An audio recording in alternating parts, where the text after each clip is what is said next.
Кайырлы күн баршаңызға. Бүгін дайындалу жолы да оңай, дәмі де өте керемет шығатын жеңіл тағам. Толық құрамы описание бөлімінде жазылып тұрады. Бізге ең алдымен керегі картоп. Менде картоп майда болғандықтан бір 10 шақты кетті. Егер сіздерде үлкен болып жатса, бір 2-3 кетеді.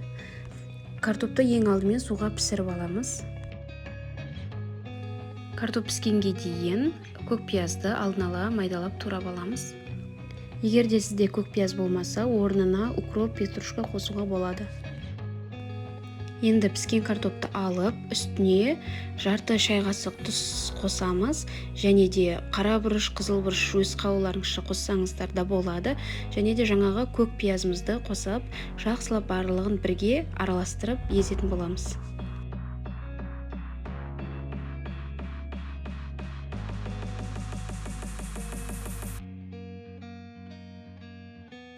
Барлығын ес болғаннан кейін үстіне ұн қосатын боламыз.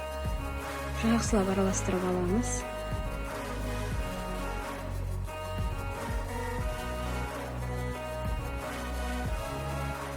Енді үстіне кішкене ғана жұмыртқа қосамыз.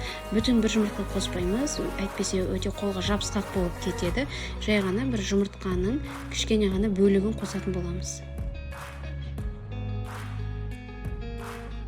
Енді үстіне тағы да ұн қосып, және де жарты шай қасық разрыхлитель қосып жібереміз. Барлығын бірге араластырып, біркелкі масса шығарамыз. Формасын өз қалауларыңызша істесеңіздер де болады. Мен ең оңай жолын таңдадым. Қамырды жайып, жай ғана 4 бұрышты бөліктерге кестім.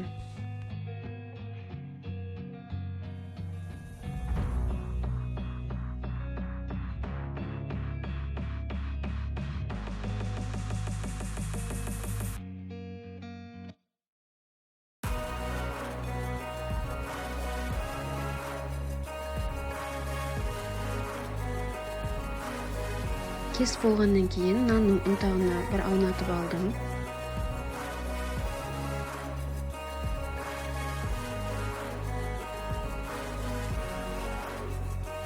Дайын болғаннан кейін табада қызып тұрған майға баяу отта қуырып аламыз. Екі бетінен де жақсылап қызартып қуырып аламыз. Дайындалу жолы өте оңай. Сіздер де жасап көріңіздер.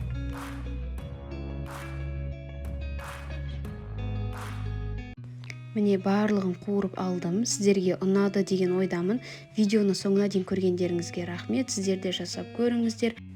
Мені қолдап, каналыма тіркеліп, лайк басыңыздар.